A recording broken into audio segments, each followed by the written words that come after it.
Hello, welcome to Blue Valley's Unmuted podcast. This marks the second episode of a special series within the podcast called The Learning Connection. In this ongoing series, we will focus on topics related to learning and teaching in Blue Valley. My name is Kelly Ott, and I'm the Executive Director of Curriculum Instruction and Innovation, and I am the host of this exciting series. The Learning Connection connects families in our community more than ever before. Let's get started. Today's topic is digital citizenship, and we are going to explore how Blue Valley keeps students safe and teaches students how to purposefully, responsibly, and ethically use digital resources, including the internet. I want to welcome our three guests today, Mr. Brad Moser, who is our Director of Blended Learning. Hi, Brad. Hi, Kelly. Thanks for having me on. Great. And Heather and Michael Jones, who are parents of, I believe, 4 Blue Valley students, at least at some time. If you welcome Heather and Michael, would you mind sharing a little bit about yourself and your family? Sure. Thanks for having us. We've actually had 6 kids. 6, great. Yeah. I missed it by 2. Yeah, we actually love Blue Valley. We think this is a fabulous district. This, of course, was not our only district. We moved here from Wyoming several years ago, and our oldest child became, she was in 9th grade when we came here. So she went through a completely different district in Wyoming, which was also a good district, but Blue Valley is incredible. The academics here are incredible. So we've really enjoyed this. And it's been interesting as we navigate technology in this district, and giving our kids a little bit more freedom. Our kids actually didn't even have smartphones. Just the 2 that are in your high school now. Actually, only one has one, and the others, they just used flip phones. So this has been kind of an adjustment for our kids to have their own devices at home. Right. How many in high school and middle and elementary? Kind of what's the breakdown? Who we have currently in our schools? So you have 2 in high school right now. 2. We have a one that's going to be graduating here at the end of this year, and then one that's a freshman. Oh, great. And how many years have you been in our community? 9. 9. Great. So I'm going to go ahead and start with Brad just to kind of set the tone and kind of define what we're really talking about here as far as digital citizenship. Could you just quickly just tell us what we mean by the word digital citizenship, and why is it important for us to actually teach these skills to students? Yeah.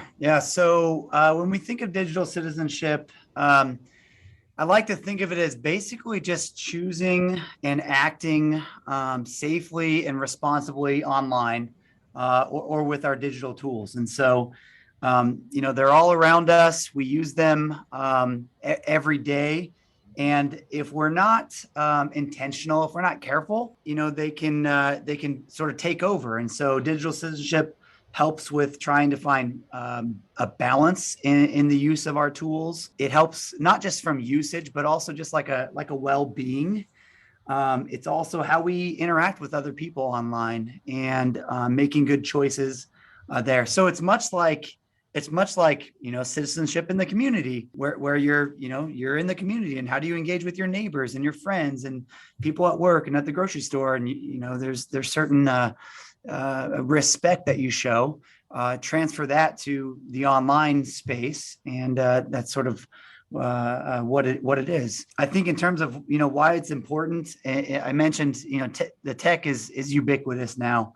Right? Like it is part of our life, and it's going to be part of our life in the future. And we are seeing, because of that, I think increased screen time. Kids have access to technology at younger and younger ages. And so it's important to help them at younger ages to know how to control and make good decisions with the technology. I think it also, when we teach these skills around digital citizenship, it helps students make better choices. It helps students build stronger relationships. And really, it helps lead to less drama that you could find if you use technology inappropriately. Right. So we have 2 parents who have been in our district for 9 years, and parents for many more years than that. You and I didn't grow up. We don't have our model. Our parents didn't have digital citizenship to teach us. And it's kind of a new life skill. Talk to us a little bit about how you teach these skills and talk about these skills in your home. Yeah, so you're absolutely right. We definitely did not have those. It certainly distinguishes us as being old. And our kids remind us of that frequently. I think it's such an important topic, right? I mean, when you think about phones that we had or grew up with compared to these devices now that have so much on there, right? It's so important that we talk about them, that we have, different things that we discuss with our kids. So with us, we have, several different rules or policies that we have with our family that we sit down and we talk with them about. One is, any electronic device has to be in an open area where others are at, right? So when our kids are doing their homework, things like that, they're at the table, others are walking around, things like that. Just, knowing that reduces I guess, the opportunities for them to go, maybe get in trouble, things like that, right? With phones and things like that, we have we basically tell them we own the phones, right? And in essence, they're checking them out, and we'll check them. We'll do different things. We do have, some apps on them that monitor things. So I guess our philosophy kind of has been, early on when they have these devices, we do want to be fairly strict, but we've also got to, teach them how to manage themselves by the time that they do kind of leave the house as well, right? Absolutely. We certainly don't want to, be so strict and then they leave the house and then they have this powerful tool that they've never ever navigated before, right? And so it's a tough balance, I think. So I agree. That I think it is a new life skill that we as a community, as a school district, and I'm a parent too, as parents need to navigate. This one has lifelong consequences sometimes. So it's really a challenge. And I can appreciate the weight you feel in teaching your children this is really valuable skill. Michael, let me piggyback on that too. I was just thinking, as you were saying, in your home, you're practicing. Some of your pieces are you're working with your kiddos and creating a plan for that use. You're asking them to use them in spaces that are open, and you're monitoring or using some tools to help scaffold, and then eventually giving them a little more freedom, I think is what I heard, as they get older. And I'm thinking in the classrooms, that's something that we're seeing and helping and promoting our with our teachers to do those same practices. Students are using devices, so the teacher's there and being active and engaged with what they're doing and what they're on, redirecting when needed, and hopefully collaborating with those kiddos and finding the right amount of time to use the device and when to not use the device.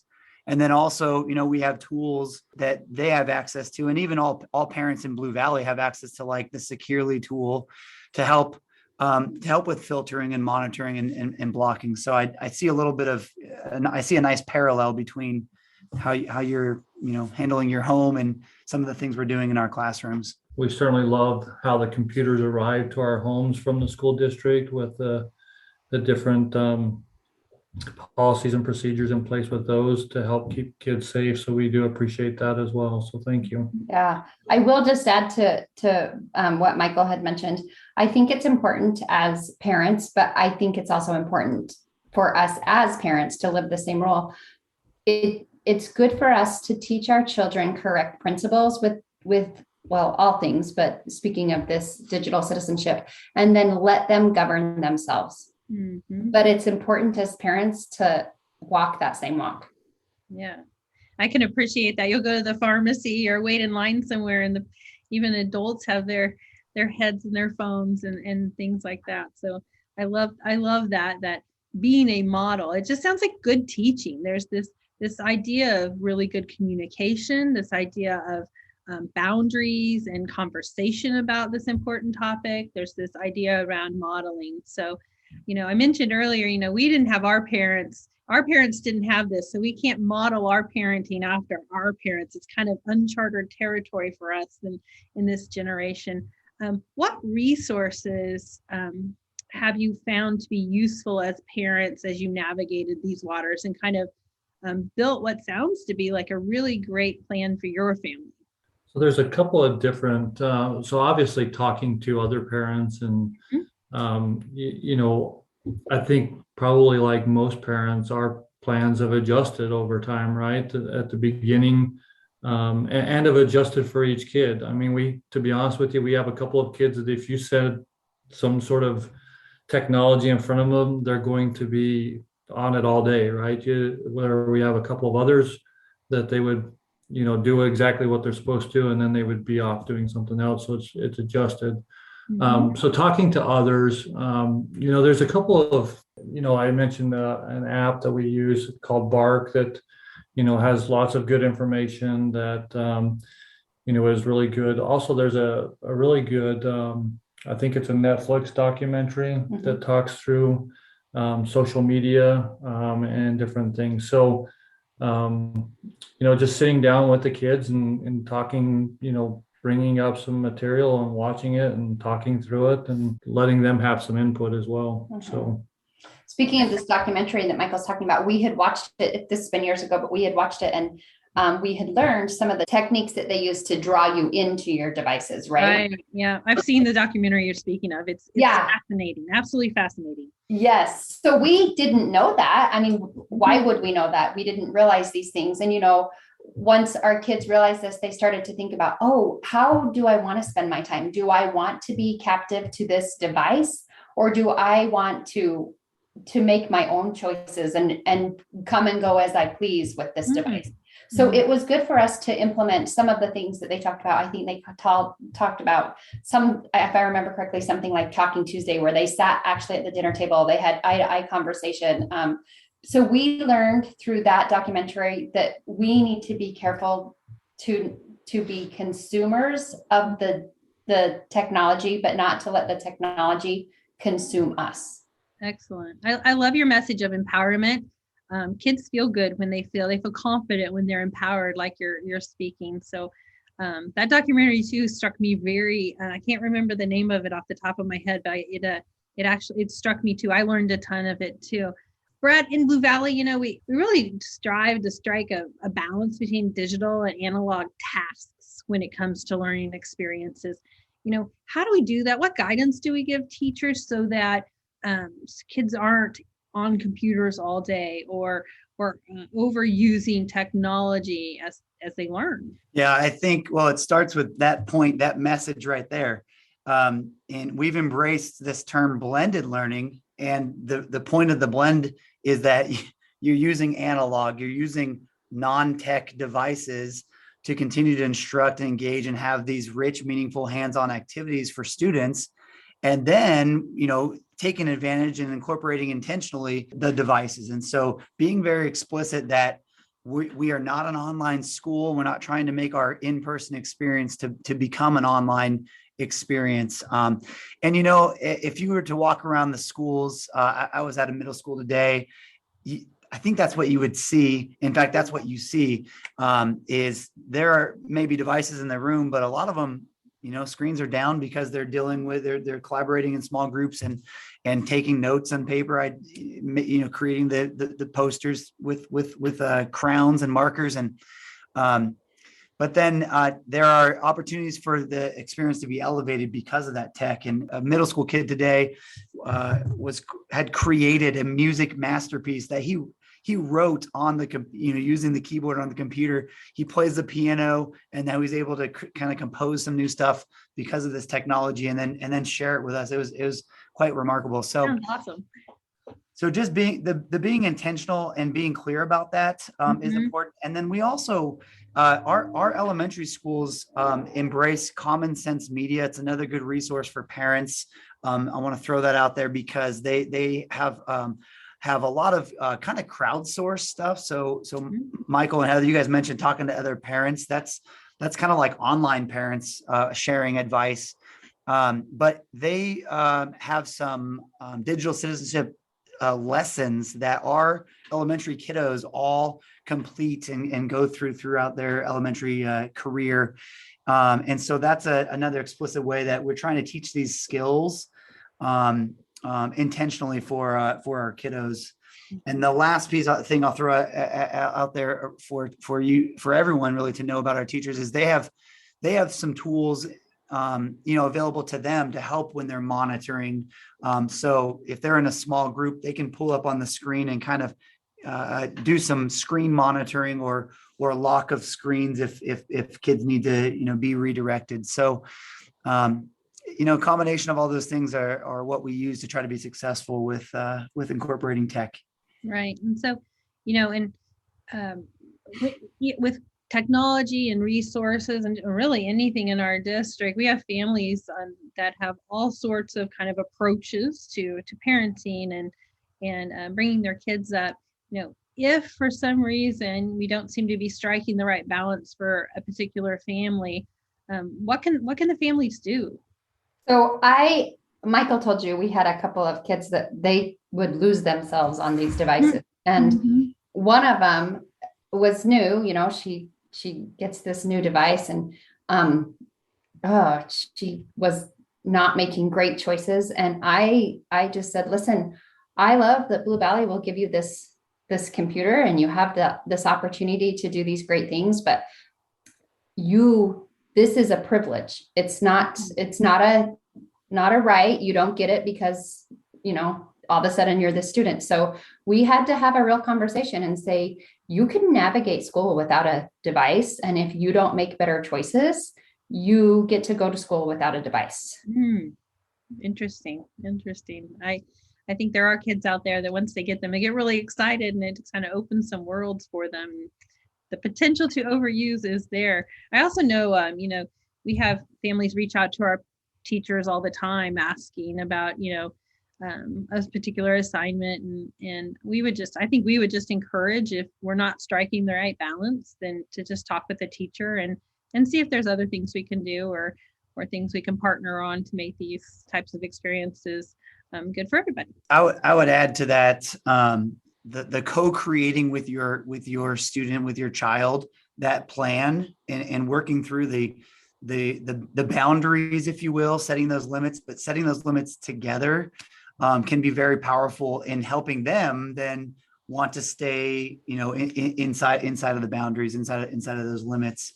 And so absolutely, I think the schools, I think do a good job. The teachers do a good job in collaborating with families to address any of those concerns. And I think as well, trying to find that right balance of maybe I've assigned too many online assignments and need to kind of pivot. That no discussion about this can't go without kind of a shout out to our IT department, because this is a moving target and things change all the time and the internet's forever evolving. So I think that's one thing I know that I would want to make sure our listeners understand is that our IT department is very much in tune with all of the new things out there that could represent not good situations for our students. So Heather and Michael, is there anything that weighs heavy on your heart? Is there anything you worry about in the world of digital citizenship or technology when it comes to your kids' future? I don't know about what the future in that. I mean, it does cause us to worry, right? Because, Sure. They could be bullied. They could be bullying, right? It's kind of like, we would never just hand the kid the keys to the car, right? To a kid that's never driven before or anything like that, right? We have all these steps and things that they need to do before they can go drive a car.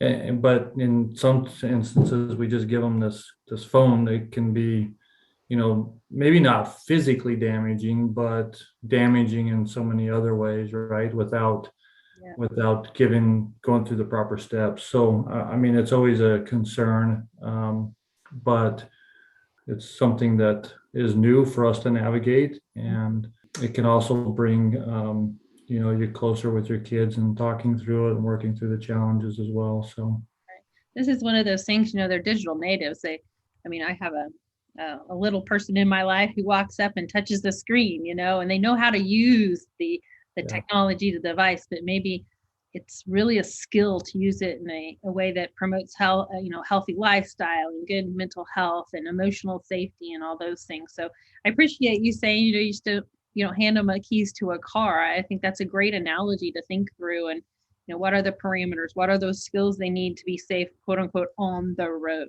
So Brad, did you have something? Yeah. I like the analogy as well.